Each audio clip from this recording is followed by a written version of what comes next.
अस्सलामुअलैकुम। क्या आप भी बहुत ज़्यादा पतली हैं?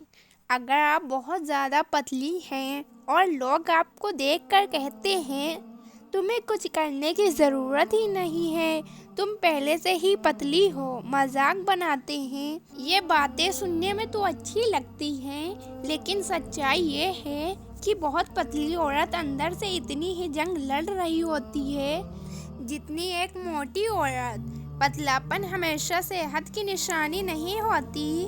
बाहर से दिखाने वाला जिस्म अंदर से थका, कमजोर और डरा हुआ हो सकता है। और बहुत पतली औरतों का शरीर बस जिंदा रहने की कोशिश करता है, बढ़ने और मजबूत होने की नहीं। जब आप खाना कम खाती हैं तो आपका शरीर एनर्जी बचाने लगता है और मसल बनाना बंद कर देता है। इसीलिए बहुत सी पतली औरतें खाती तो हैं, लेकिन उनका शरीर उसे एब्जॉर्ब नहीं कर पाता।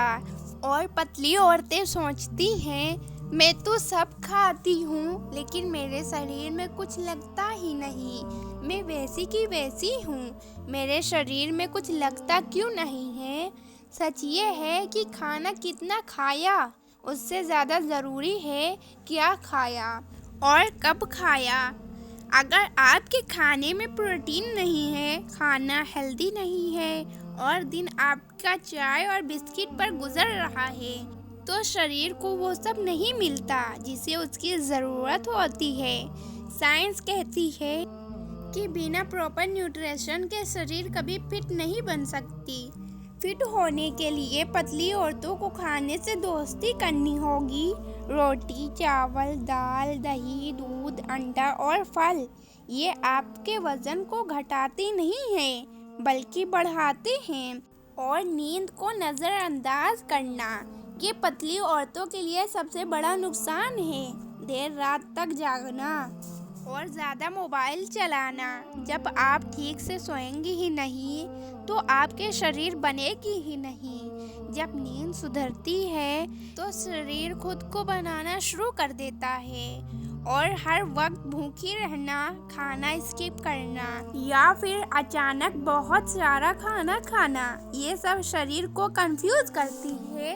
अगर आप टाइम से खाना खाएंगी, टाइम से सोएंगी और ज़्यादा नहीं सोचेंगी, ज़्यादा सोचना इंसान को ख़त्म कर देता है, तो आपके शरीर बन सकती है और आप परफेक्ट हो सकती हैं। फिर आपको किसी की बातें सुननी नहीं पड़ेंगी।